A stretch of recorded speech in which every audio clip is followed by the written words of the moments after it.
Hi there, I'm Dick Larson, and these are my initial impressions of the things that were shared in the TED Talk we saw.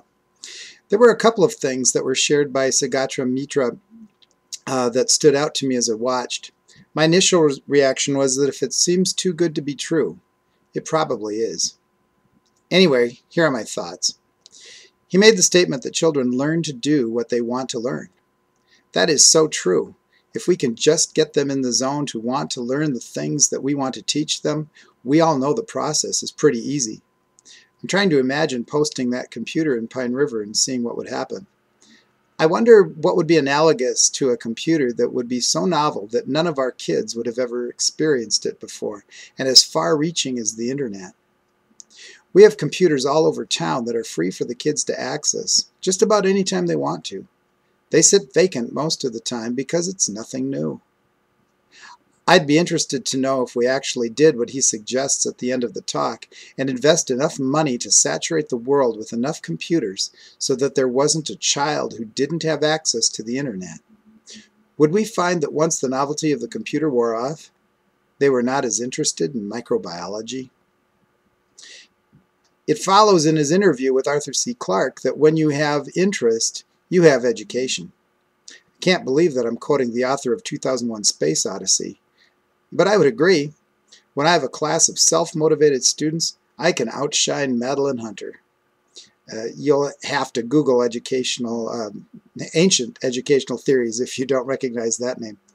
But motivation is the key. I would like to know how my kids compare culturally to the kids in the presentation. The kids I work with are considered to come from a culture of generational poverty. Does our definition of generational poverty match that of India? Obviously, there are no programs, or at least were no programs at the time of this speech, that would bring satellite television and high-speed internet to the homes of these disadvantaged kids in India. The same could be asked about the kids from Gatehead. Was that school representative of the students that we see in our everyday classrooms?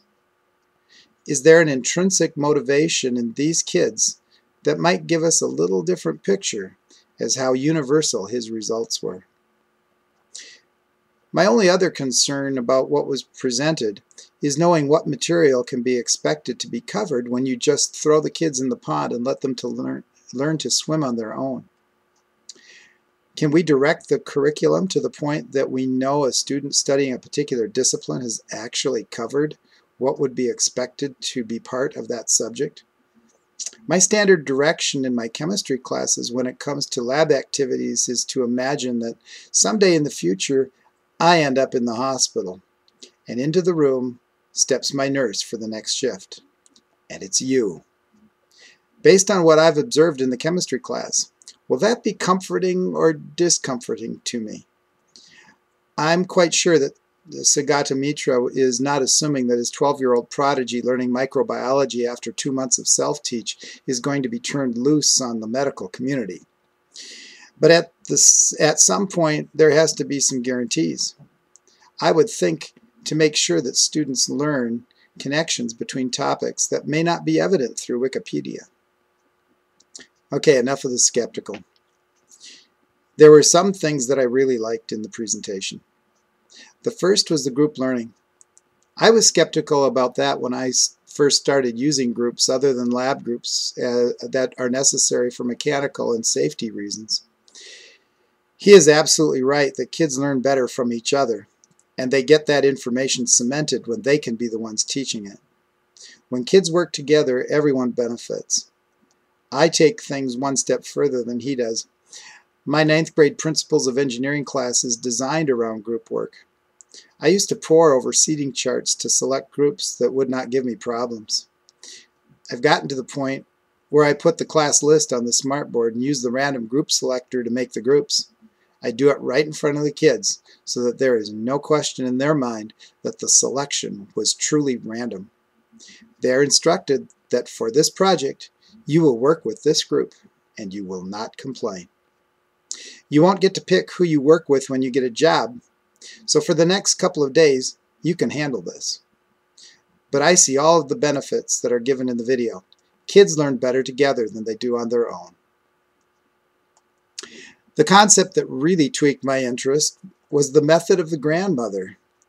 The only responsibility of the grandmother was to stand behind the students and periodically tell them that they were doing a good job.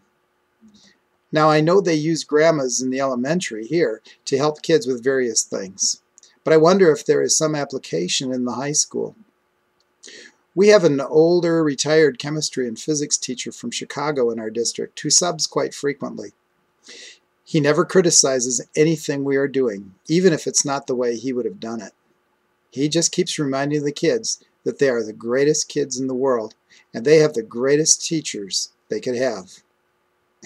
I know he's lying between his teeth, but the kids respond very positively. I wonder if there's a way to intentionally get that to happen from various sources, and would that help? Overall, I liked what the presentation had to say. I will be waiting for his research to see if he's really getting the results he thinks he is, and find out if his process can be replicated. Anyway, thanks for your time. Have a good rest of the weekend.